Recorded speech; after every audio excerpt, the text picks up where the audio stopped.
Ladies and gentlemen, we are back for another This Week in Sports. Pretend it's Sunday. Pretend I'm actually doing this on time. This is going to be similar to like the first week that I ever did.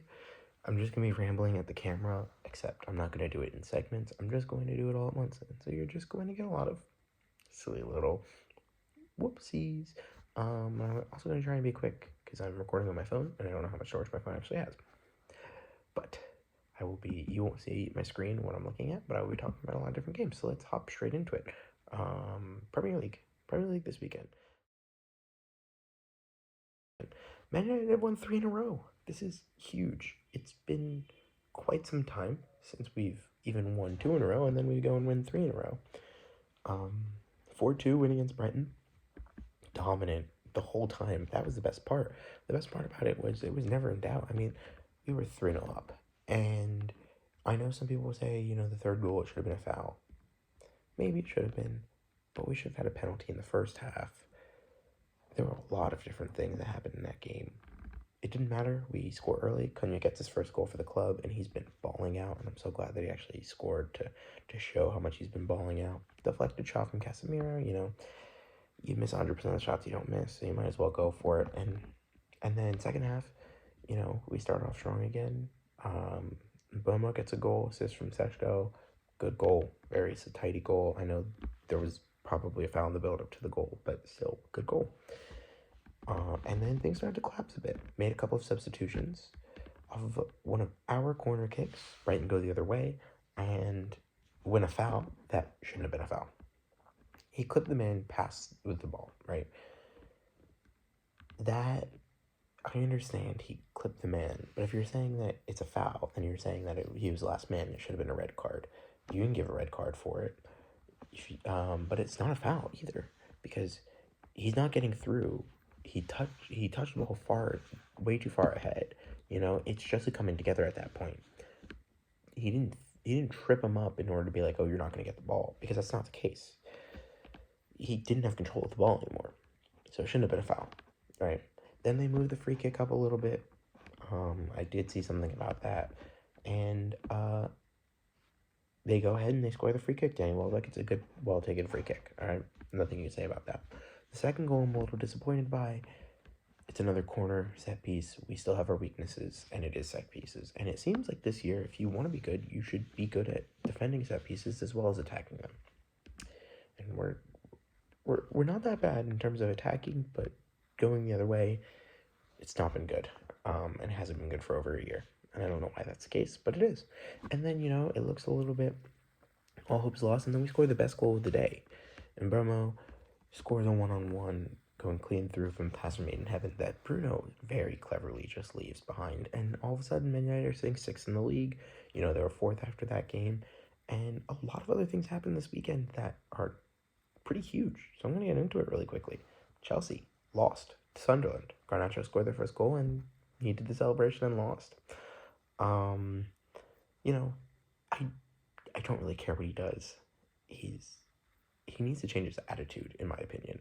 He's got a superstar attitude, but he's not playing like Lamine Yamal. He's not selfless on the field, and he's certainly not selfless off the field from the perspective of fans.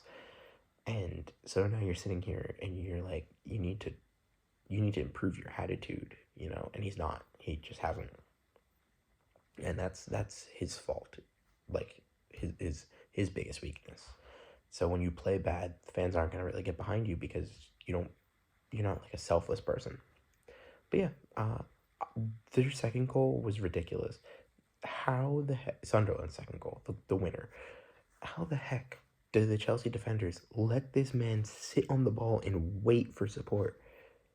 There were 2 of them. I understand one guy's being shielded. He can't go through the man. But the other dude could have ran towards the ball, put pressure on the ball, and he didn't whatsoever. He just stood there and waited. Huge loss for them. And Sunderland now sit 3rd in the league, and it's very impressive. Another big game, Liverpool lost to Brentford. And when Man United were doing it, everyone was laughing. And now everyone's laughing at Liverpool, to be fair. But, that's the Premier League. These long throw-ins are back in fashion, being a lot more direct. None of this passing, back and forth and just direct chances. It makes the games a lot sharper. It makes the games a lot rougher, a lot more physical, but it makes them a lot sharper. When you put the ball on the ground and you're passing, it's a lot more technical. So you'll see a lot better quality goals. But it then just depends on your players just only being technically good. Whereas, there are a lot of teams that are playing a lot more direct now, and it forces teams to. I mean, look at Arsenal. 56% of their goals are from set pieces, and it forces teams to, Arsenal can break a team down, but they're also ruthless, and it forces teams to become ruthless and fight for it more and show like their physicality as an athlete. So yeah, there's that. And, Liverpool just haven't been able to compete with that. Now I think the penalty that they got was a little bit harsh, Brentford. It was inside the box, I guess. But, I mean, I see it. It's a foul outside the box, but it's not actually outside the box, and it has to be a penalty. That's kind of how things should roll. It's a foul. It's just a foul. Anywhere on the field, it should be a foul in the penalty box. But that's when, like, I know my dad will say, and my grandparents will say, not every foul should be a penalty in the box. And, maybe there is claim for that because penalties aren't guaranteed goals. And in that case, they weren't going to score from that opportunity. So why are you giving them an opportunity where they can score from? Maybe take the free kick where the foul was taken, even if it was inside the box, and they can't have a wall or something. So you can get a shot at it, but you can put players like on the line. Something like that. Something else, or a penalty shot from further away, still in the box. Might make it a little bit better. But yeah, it in my opinion, penalties are fine. It's a little harsh for Liverpool, but that's the game. Van Dijk is better than that. He shouldn't be giving up that penalty in the first place.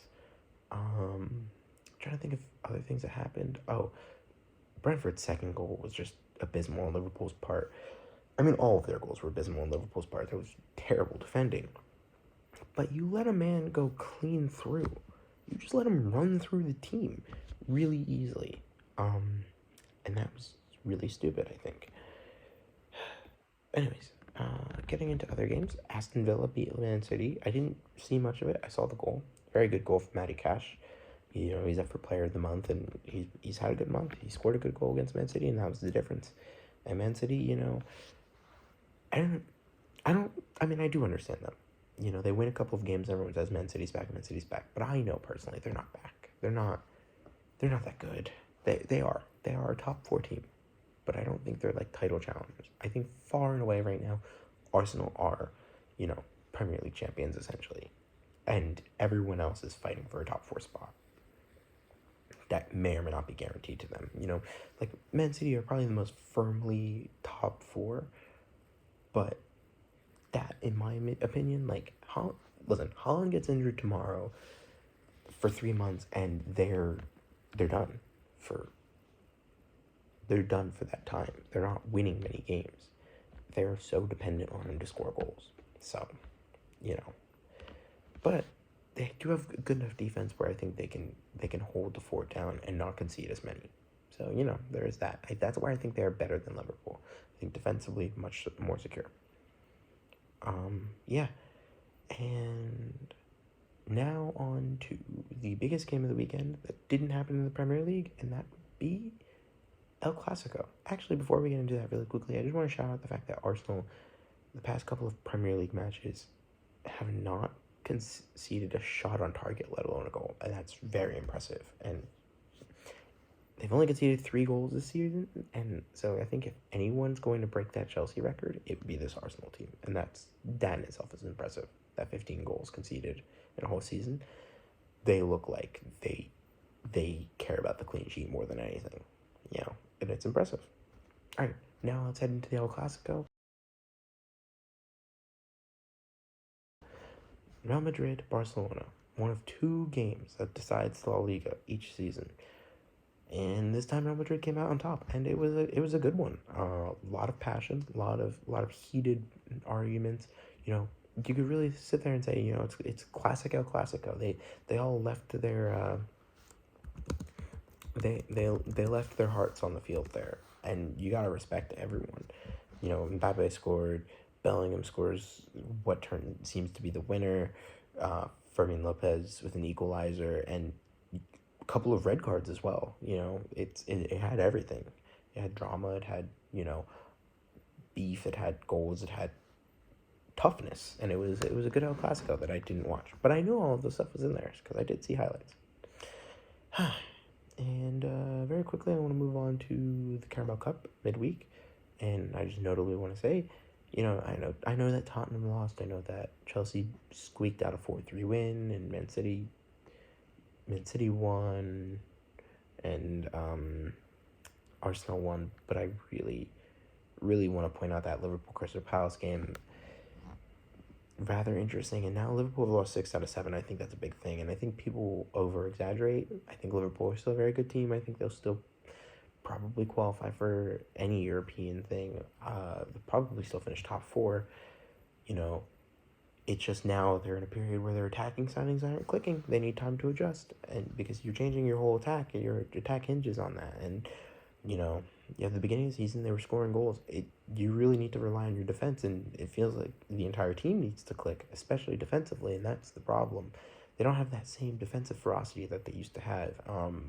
Konate and Van Dijk, for some reason, have fallen off of a cliff, at the very least mentally. And, now they're just not, they're not, defensively shutting teams out. And part of that is Allison's injured. He's got his yearly fall injury, and you have a backup goalkeeper who doesn't command the same aura that Allison has. So there's that. Okay, that's enough with the Premier League and with the other leagues.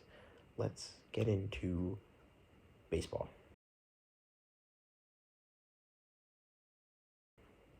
And I'm only going to be brief with this. And the reason why I'm only going to be brief with this is because I'll talk about it next week. I know it's intense.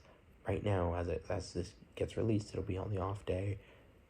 Currently, the Blue Jays are up 3-2 and are looking to clinch their first World Series in 32 years at home. But I'm going to talk about only a couple of things. Game 1.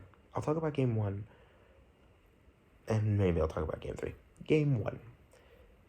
That inning, the inning, I believe it's bottom of the 6th, where they gave up 9 runs, was absolutely ridiculous. And what a way to start a World Series. Big respect to Trey Savage, more for his Game 5 heroics than for his Game 1, but he's going up against Snell, and at no point, and Snell's a very good pitcher, and he's been pitching pretty well. But, he is showing why he's the Savage, And Snell hasn't been supported well. I mean, he hasn't gone as deep as they need him to go because the Dodgers bullpen is not that good, and you can tell.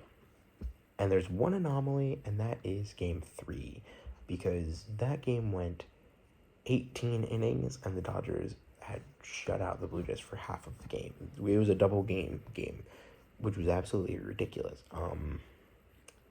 And respect to them for winning that game. And I know what happens after, which makes me feel a little bit better about that. But that's an intense game.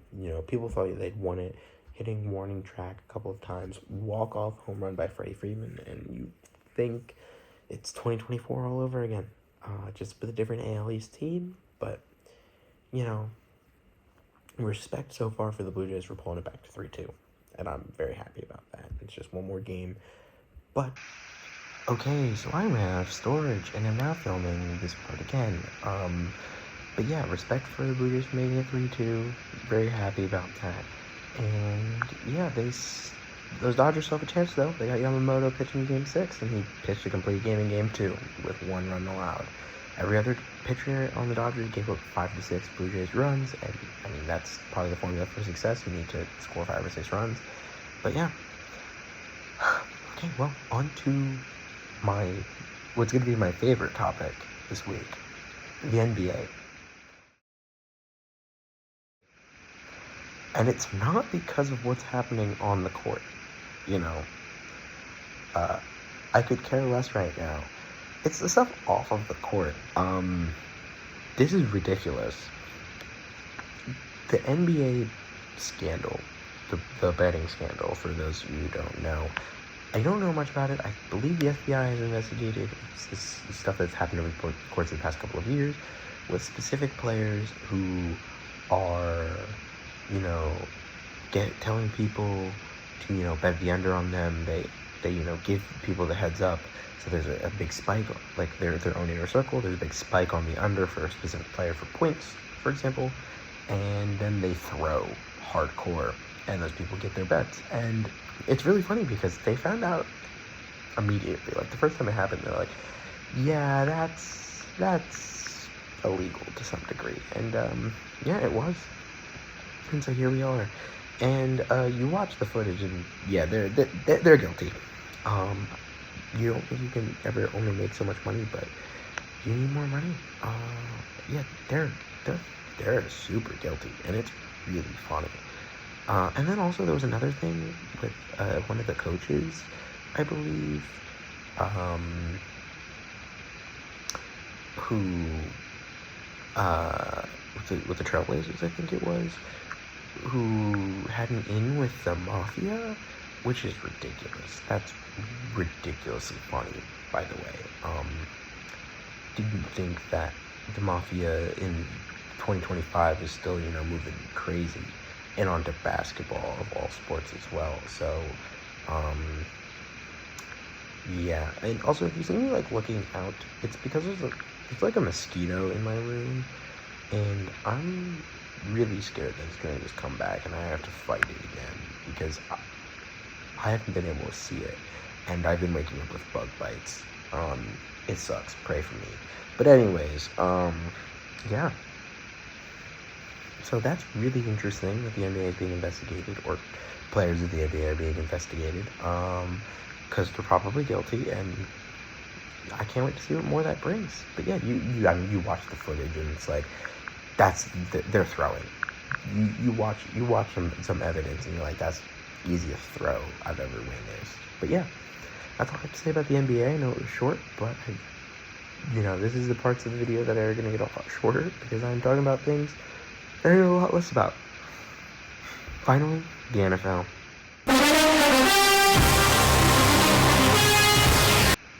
Yes, the NFL. The beloved NFL.